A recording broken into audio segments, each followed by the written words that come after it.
சென்னை மெரினா சாலையில் அதிவேகமாக சென்ற கார் தடுப்பு சுவரில் மோதி விபத்திற்குள்ளானது. கூடுதல் விவரங்களை செய்தியாளர் ராமச்சந்திரன் வழங்க கேட்கலாம். ராமச்சந்திரன், வணக்கம். இந்த கார்ல எத்தனை பேர் இருந்தாங்க ராமச்சந்திரன்? அவர்களுடைய தற்போதைய நிலை என்னன்னு சொல்லுங்க. வணக்கம். சென்னை புதுப்பேட்டை மேற்கு கூவம் சாலை பகுதியைச் சேர்ந்தவர் திருநங்கை விமலா. இவர் ஒரு கானா பாடகி.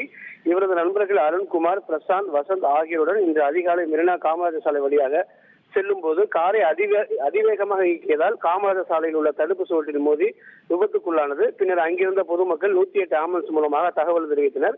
இதனையடுத்து விபத்து நடந்த இடத்திற்கு வந்த ஆம்புலன்ஸ் காரில் படுகாயமடைந்த 4 பேரையும் ராயப்பேட்டை அரசு பொது மருத்துவமனைக்கு சிகிச்சைக்காக அனுமதிக்கப்பட்டனர். அவர்களுக்கு உரிய சிகிச்சை வழங்கப்பட்டு வருகிறது. மேலும் இந்த விபத்து குறித்து திருவல்லிக்கேணி போக்குவரத்து புலனாய்வு போலீசார் விசாரணை நடத்தி வருகின்றனர். விவரங்களுக்கு நன்றி ராமச்சந்திரன். உங்கள் தந்தி ஒன் தொலைக்காட்சியில் அண்ணாமலை தினமும் மதியம் 12 மணிக்கு காண தவறாதீர்கள்.